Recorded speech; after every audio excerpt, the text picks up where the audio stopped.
Shalom et grâce, peuple de Dieu. Seigneur, te rendons grâce, nous te bénissons. Merci Père, merci Seigneur de prendre le contrôle de l'instant. Au nom puissant de Jésus, Amen. Bien-aimé, le Père nous demande aujourd'hui de toujours faire recours à lui en toutes circonstances. En l'exemple du peuple d'Israël qui fit recours à lui alors qu'il était retenu en captivité, le peuple de Juda, je veux dire, et une partie du peuple était restée en souffrance.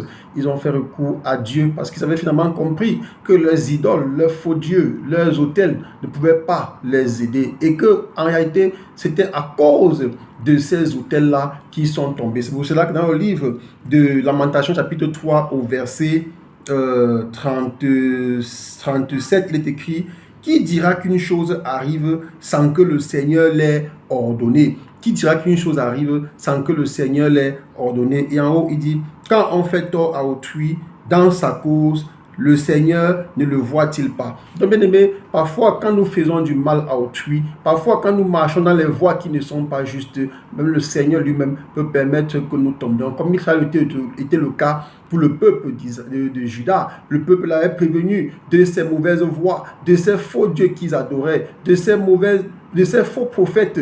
Des prophètes qui venaient toujours leur dire des bonnes choses qu'ils adoraient. Le Seigneur a prévenu à travers le prophète Jérémie, qui finit par mettre en prison. Mais à la fin, qu'est-ce qui s'est passé? C'est ce que le Seigneur a déclaré qui arriva. Le peuple va donc se retrouver en captivité. Quand il va se retrouver en captivité, il commencera donc à prendre conscience. Donc beaucoup de choses qui nous arrivent dans nos vies bien-aimées, c'est à cause de notre marche, à cause de nos péchés. C'est verset 39.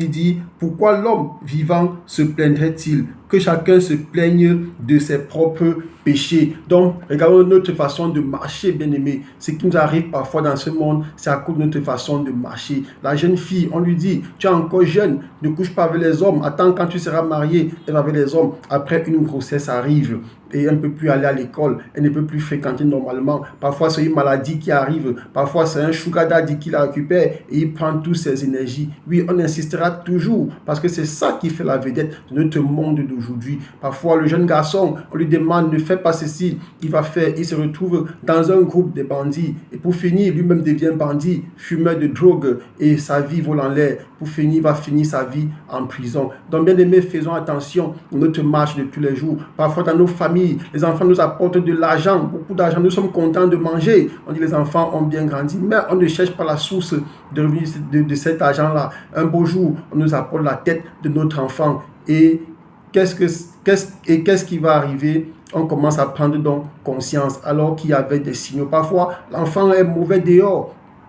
Il se comporte mal. Les gens nous préviennent tous les jours, mais à cause du lien de sang, du lien familial, nous supportons notre enfant malgré le mal qu'il fait. Mais un beau jour, quand le malheur arrive, on commence à prendre conscience. Donc, bien aimé, n'accusons pas toujours Dieu. Regardons notre marche. Parfois, c'est nos péchés. Parfois, nous avons péché. Et parce que nous avons péché, la conséquence du péché est là. Parfois, c'est la mort. On a vu des gens qui meurent. Lorsqu'ils meurent, on dit: Dieu l'a voulu. Non, c'est pas que c'est Dieu qui l'a voulu. C'est à cause de notre marche. La façon dont nous avons marché, comme le peuple d'Israël. Dieu les a prévenus de ce qui devait arriver. Malheureusement, ils n'ont pas voulu marcher comme Dieu voulait. Et à la fin, ce qui devait arriver arriva. Donc, bien aimés, faisons très attention quand nous marchons dans cette vie.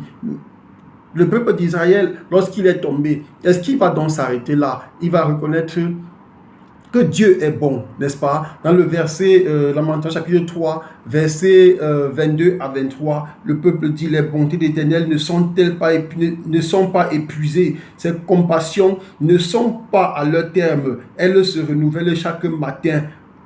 Oh, que ta fidélité est grande. Donc, ils vont reconnaître que Dieu est bon. Effectivement, Dieu est bon. Dieu n'est pas mauvais. C'est pour ça que dans le Lamentation chapitre 5, dans la Lamentation chapitre 5, ils vont dire: fais-nous revenir à toi. Dans la Lamentation chapitre 5, le peuple va dire: fais-nous revenir à toi. Et de quelle manière est-ce qu'il va demander au Seigneur de leur faire revenir? Commençons par Lamentation chapitre 5 au verset 15. Il dit: la joie a disparu de nos cœurs, le deuil a remplacé nos danses.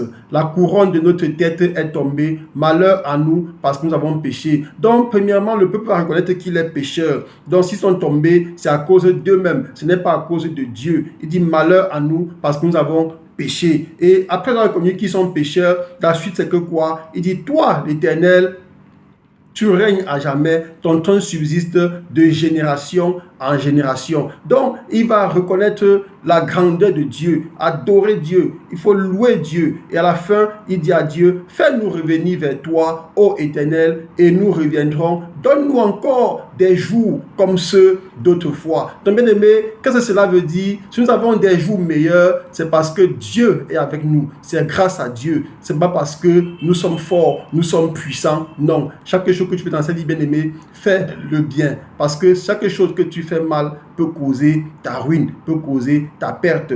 Père, je te dis merci parce qu'aujourd'hui, quelqu'un va marcher dans la voie du salut. Merci, Père. Amen.